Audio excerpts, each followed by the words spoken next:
एक बार बुद्ध एक छोटे से गांव में भ्रमण कर रहे थे। वहां लोगों को उनके दौरे के बारे में पता चला और वे अपनी समस्याएं लेकर उनके पास आने लगे। एक दिन कुछ लोग एक अंधे आदमी को उसके पास लाए और कहा, यह अंधा है, हम उसके सबसे करीबी दोस्त हैं। हमने उसे प्रकाश के बारे में बताया, लेकिन वह इस बात को मानने को तैयार नहीं है कि प्रकाश है। उनके तर्क ऐसे हैं कि हमारा ही नुकसान है। यद्यपि हम जानते हैं कि प्रकाश है, फिर भी हमें हार स्वीकार करनी होगी। उसने हमें बताया कि वह प्रकाश को छूना चाहता है। हम उसके लिए प्रकाश को छूना कैसे संभव बना सकते हैं? तभी अंधा आदमी बोला, ठीक है, अगर मैं इसे छू नहीं सकता, मेरे पास कान है, मैं प्रकाश की ध्वनि निकालता हूँ ताकि मैं उसे सुन सकूं। इसे सुनना भी संभव नहीं है, फिर मैं इसका स्वाद लेना चाहता हूँ, या यदि प्रकाश में सुगंध है तो मैं इसे सूंघना चाहता हूँ। उसके दोस्तों ने कहा, उसे मनाने का कोई तरीका नहीं है।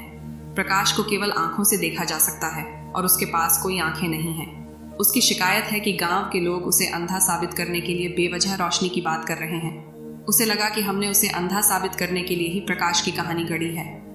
अंधे व्यक्ति के मित्रों ने बुद्ध से पूछा कि क्या वह उसे प्रकाश के बारे में समझा सकते हैं।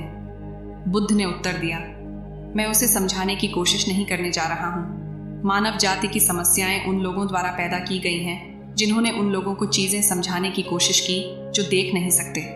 मैं वह गलती नहीं करूंगा। मैं किसी अंधे आदमी को यह नहीं समझाऊंगा कि प्रकाश है। तुमने उसे गलत आदमी के लिए खरीद लिया है। मित्रों ने फिर भी बुद्ध से आग्रह किया। बुद्ध ने उत्तर दिया, उसे मेरे पास लाने की कोई आवश्यकता नहीं है। इसके बजाय उसे किसी चिकित्सक के पास ले जाएं जो उसकी आंखों का इलाज कर सके।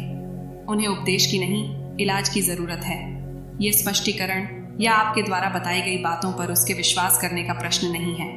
अगर उसकी आंखें ठीक हो जाएं, तो आपको समझाने की जरूरत नहीं पड़ेगी। वह स्वयं प्रकाश को देख और जान सकेगा।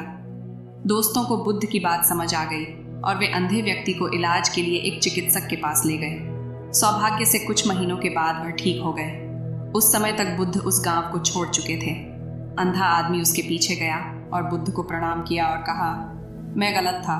प्रकाश तो है, लेकिन मैं पहले देख नहीं पाता था, इसलिए प्रकाश के बारे में मुझे कुछ भी विश्वास नहीं था। बुद्ध ने उत्तर दिया, तुम निश्चित रूप से गलत थे, लेकिन तुम्हारी आंखें ठीक हो गईं क्योंकि तुमने दूसरों की कही गई बातों को तब तक मानने या विश्वास करने से इनकार कर दिया जब तक कि तुमने स्वयं इसका अनुभव नहीं किया। अगर तुमने अपने दोस्तों की बात मान ली होती तो बात यहीं खत्म हो जाती और तुम्हारी आंखों के इलाज का सवाल ही नहीं उठता। तो दोस्तों, हमें इस कहानी से क्या सीख मिली? नकारात्मक से सकारात्मक सोच के लिए जरूरत है सिर्फ अपने नजरिए को बदलने की। जिंदगी में आपके साथ क्या हो रहा है, ये निर्भर करता है कि आप कैसे महसूस करते हो, कैसे सोचते हो, आपकी उम्मीदें क्या है और आपका अपने ऊपर विश्वास कितना है। अगर आप कुछ ऐसा पाना चाहते हैं जो आपने पहले कभी नहीं पाया, तो आपके कुछ ऐसा करना पड़ेगा जो आपने पहले कभी नहीं किया। व्यक्ति को अपनी समझ की खोज करनी चाहिए, क्योंकि किसी दूसरे की समझ की पूजा करने से कुछ भी हासिल नहीं होता। किसी की अपनी समझ की खोज तभी शुरू हो सकती है जब कोई दूसरे के बारे में विचार छोड़ दे। अपनी सोच और समझदारी से खुद पर विश्वास करे, क्योंकि आपसे ज़्यादा आपको कोई नया जान सकता है और समझ सकता है। हर वक्त जीतने का जज्बा होना चाहिए, क्योंकि किस्मत बदले न बदले पर समय ज़रूर बदलता है। अगर आप अपनी सोच की निखारते हो तो आप वास्तव में अपनी ज़िंदगी को निखारते हो, और कभी कभी ये परिवर्तन एकदम पलक झपकते ही हो जाता है। ये ऐसे ही हो सकता है जैसे एक सकारात्मक शब्द किसी को मुस्कुराहट दे देता है। हम हमारे जीवन में प्रत्येक समय किसी न किसी उम्मीद के सहारे ही तो अपने लक्ष्य की ओर अपने कदम बढ़ाते हैं, लेकिन कई बार समस्याओं और छोटी छोटी मुश्किलों के चलते हमारे लक्ष्यों और सफलता की ओर बढ़ने वाले यही कदम लड़खड़ाने लगते हैं, क्योंकि इन मुश्किल परिस्थितियों में हमारा आत्मविश्वास कम हो जाता है और हमें छोटे से छोटा काम भी मुश्किलों से भरा और असंभव सा लगने लगता है। यही वो समय होता है जब हमें एक ऐसे प्रेरणा स्रोत की आवश्यकता होती है जो हमारे भीतर प्रेरणा की ऐसी ऊर्जा का निरंतर संचार कर दे कि हम अपने लक्ष्यों को हासिल किए बगैर जीवन में कभी भी हार ही नहीं माने।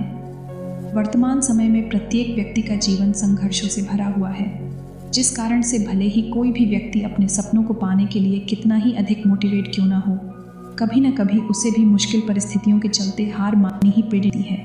लेकिन जीवन तो चलने का नाम है और चलते रहना ही जीवन का वास्तविक गुण है। इसलिए भले ही हम अपने जीवन में किसी मुश्किल परिस्थिति में खुद को असहाय और हारा हुआ मान लेते हैं, अपने हौसलों को ये मत बताओ कि तुम्हारी परेशानी कितनी बड़ी है, बल्कि अपनी परेशानी को ये बताओ कि तुम्हारा हौसला कितना बढ़ रहा है। वीडियो अच्छी लगी हो तो लाइक सब्सक्राइब ज़रूर कीजिएगा।